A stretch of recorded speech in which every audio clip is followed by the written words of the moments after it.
Frid och shalom vänner. Välkomna till annandagen och den 26 december. Jag ska läsa några bibelverser för er här i början som är väldigt intressanta. Jesus sa ju att summan av lagen då är ju kärlek till Gud. Och vi måste väl ändå tro att profeten har rätt. Den store läraren och rabbinen Jeshua HaMashiach. Och han säger då, med tanke på det här så måste han ju mena 5:e Mosebok 6, vers 1-7. Nu ska vi läsa något intressant. Det var det här som grep apostel Paulus sådant, och det var alltså talet om korset. För det är det hela lagen handlar om egentligen. Det är att Jesus Kristus skulle dö för våra synder, dö för dig och mig personligen på korset och ge oss ett evigt liv. Ge oss ett nytt hjärta så att vi kan lära känna Gud och han verkligen kan ha gemenskap med oss. Det är där allting handlar om. Nåden och sanningen står det kom genom Jesus Kristus och lagen. Och när vi läser nu 5:e Mosebok 6:1 så står det att dessa bud, stadgar och föreskrifter. Där står ordet på hebreiska mitzva som betyder summan av. Alltså allting som Gamla testamentet beskriver. Har Herren er Gud befallt mig att lära er, säger Mose då, för att ni ska följa dem i det land dit ni drar för att ta det i besittning. Och då vet vi att Jesus, i texterna där så står det ju att han är vårt löftesland för den som tror.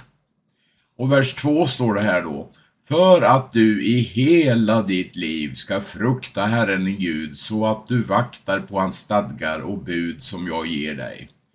Du med din son och din sonson, och för att du ska få ett evigt liv. Och det här repeterar ju Jesus när han säger att den som håller mina bud, han är den som älskar mig, står det där då. Johannes 14, vet ni.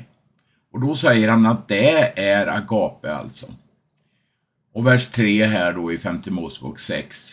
Och du ska lyssna Israel och vara noga med att följa dem för att det må gå dig väl. Och ordet blev ju kött i Nya testamentet, vet vi ju, Johannes 1.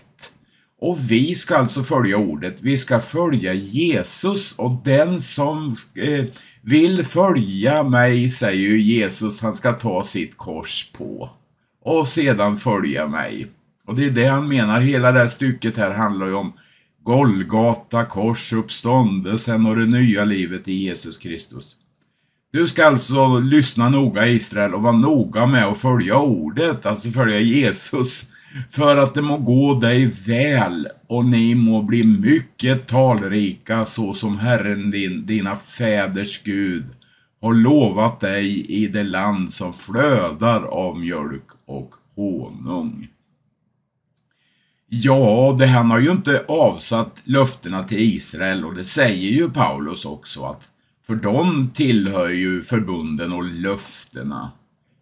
Det finns ju en speciell välsignelse över Israel, judarna och landet alltså, så det kommer vi inte ifrån. Och så kommer de berömda orden som det israeliska folket ber jämt. Hör Israel, Herren vår Gud, Herren är en. Och du skall älska Herren din Gud av hela ditt hjärta och hela din själ och av hela din kraft. Och för att det ska ske så måste ju Hesekiel 36 bli en verklighet. Där det står att han ska byta ut vårt stenhjärta och ge er ett hjärta av kött och blod för att vi ska kunna följa honom. Så när Jesus flyttar in i våra hjärtan och vi får ett nytt liv och blir en ny skapelse, så kan vi följa honom, och då blir det kul att följa honom. Det blir intressant och det blir spännande och vi vill följa honom. Det vill inte stenhjärtat. Stenhjärtat vill följa sina egna idéer. Och lyssna nu här ska ni få se här då. Vad vi ska göra då.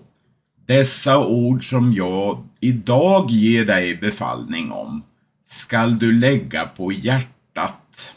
Ser du? Han ska ju skriva det här förbundet och de här orden på våra hjärtan.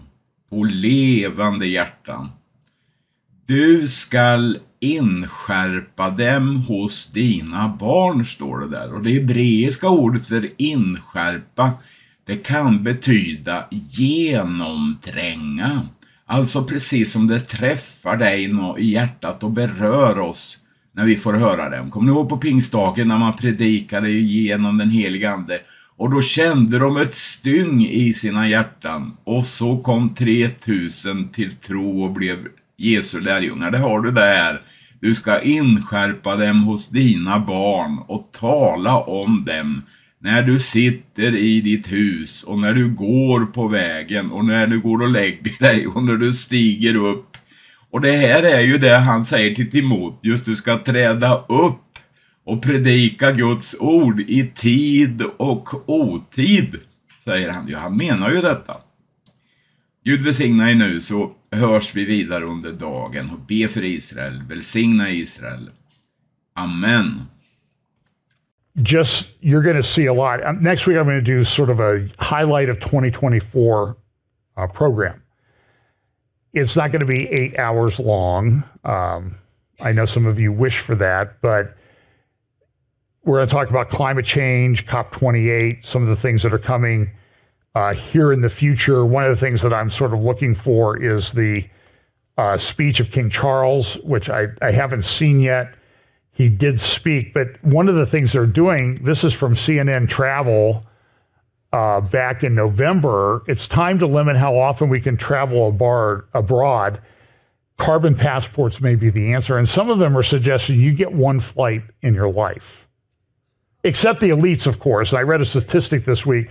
Somebody went through and calculated, like, the elites that go to the climate change conference in Dubai, they fly all their private jets and that type of thing, that the top 1% of the world in their life, an individual will do more carbon emissions than 2/3 of the world's population combined.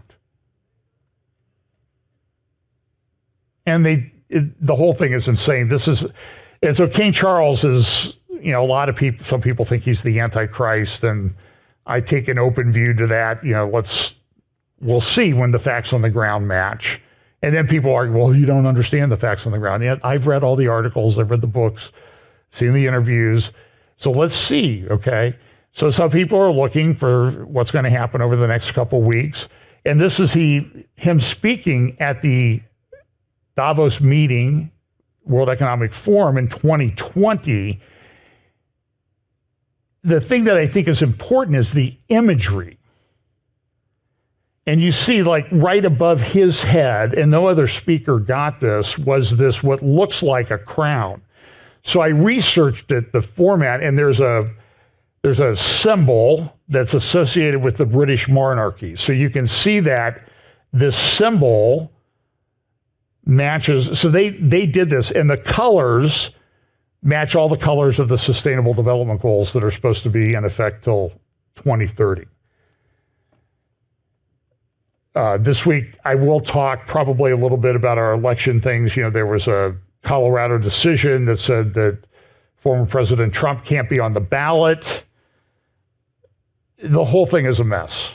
I thought this quote was interesting that somebody said, like most of those who study history, he learned from the mistakes of the past how to make new ones. And that seems to be, and we'll talk about AI and that type of thing. I had a long conversation with Scott Townsend this week. He spoke at one of the conferences that I went to, and he's done a lot of work on technology and AI and what's coming. And I'm just telling you, things are moving so rapidly. Nobody's regulating it. Everybody talks about regulating it because they don't want to scare people to death. But nobody's doing anything really to regulate this. This is kind of an interesting development geopolitically, and then I'm going to get to Israel after one more slide. German brigade in Lithuania set to be combat ready by 2020. So this is the first time since World War II that Germany has deployed troops anywhere. But here it is, what is it, 2023? This won't be combat ready for 3.5 years, which is kind of interesting. Europe has a lot of issues with being a military power again. And there's concerns that Putin's going to do this. There's people say that he's signaling that he wants to resolve the situation in Ukraine, and I don't really know. So let's look at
the 3 countries that are impossible to invade. The first will surprise you. At number 3, China. In recent years, China has undergone a crazy military makeover. Now they have the world's biggest standing army, navy, and air force. With a defense budget of more than $250 billion in 2021, it is only going to keep getting better. Number 2, Russia.